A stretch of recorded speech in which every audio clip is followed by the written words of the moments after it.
চিৎকার করে নিজের পরিচয় নিজেই বলে দিল শুভকে তুফান। হ্যাঁ বন্ধুরা, এমনটাই দেখা যাবে। তাই সম্পূর্ণ জানতে ভিডিওটিতে লাইক দিয়ে চ্যানেলটি সাবস্ক্রাইব করে দেখতে থাকুন। গল্পের শুরুতে দেখা যায় আকাশ সে অরুণাকে পাহারা দেওয়ার জন্য দাঁড়িয়ে আছে। তখনই আকাশ দেখতে পায় অরুণা খুব চিন্তা করছে। তখন অরুণা বলে, রাতও তো হয়ে গেল, কি করব আমি? বাড়িতে সবাই নিশ্চয়ই চিন্তা করছে। তখন আকাশ এসে বলে, চলো, অনেক দেরি হয়ে গেছে, অনেক রাত হয়ে গেছে, এবার চলো পৌঁছে দিয়ে আসি।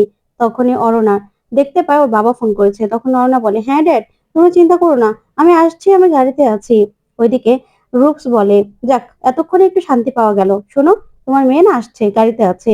তখনই পূরবী বলে, আমি না তোমাকে নিয়ে না বুঝতেই পারি না, নিজের মেয়ের জন্য চিন্তা হয় না, না সবাই আদির জন্য চিন্তা হয়। ঠিক তখনই দেখা যাবে তুফান বাড়িতে আসে।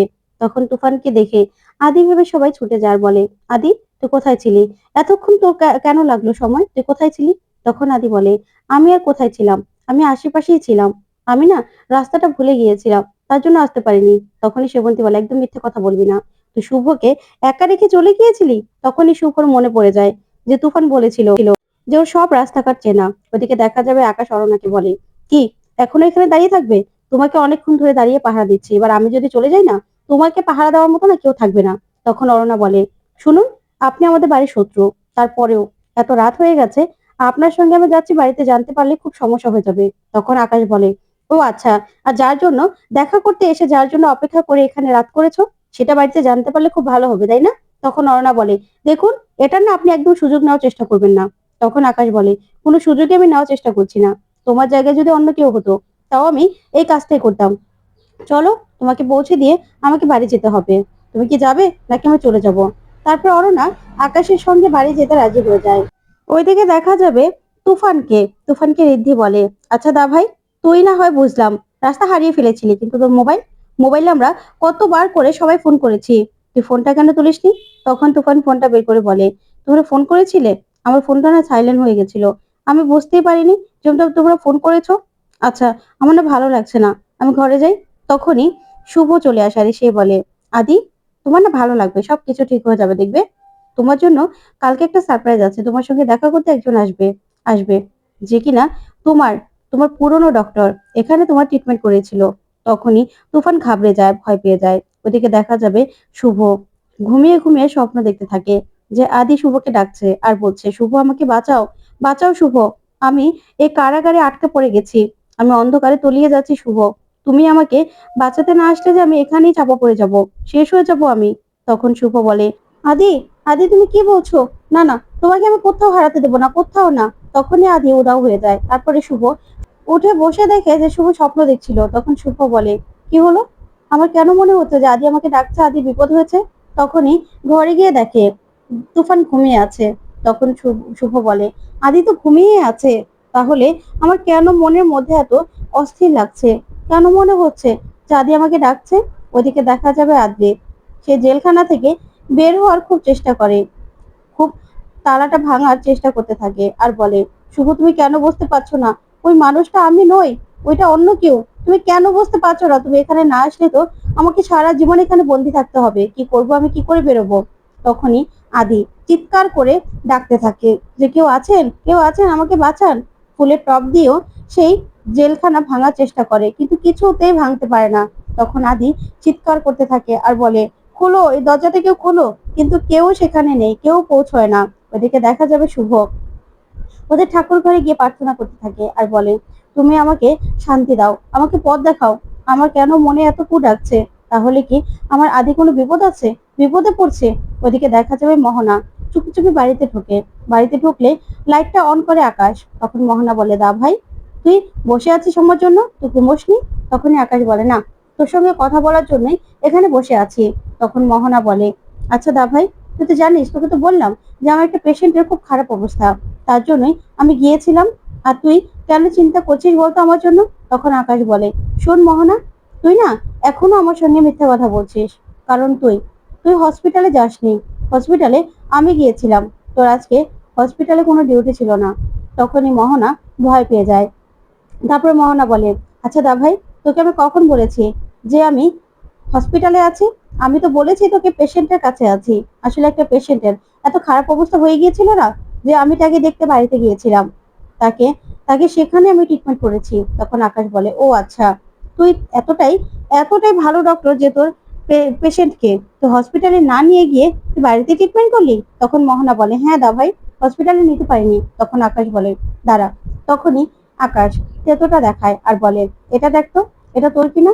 তখনই মোহনা বলে, এটা আমি এখানে রেখে গেছিলাম বাড়িতে। ভাগ্যিস মিস্টার মজুমদার আমার সঙ্গে ছিল, না হলে তো আজকে এই থ্যাটোটা ছাড়া আমি কাজই করতে পারতাম না।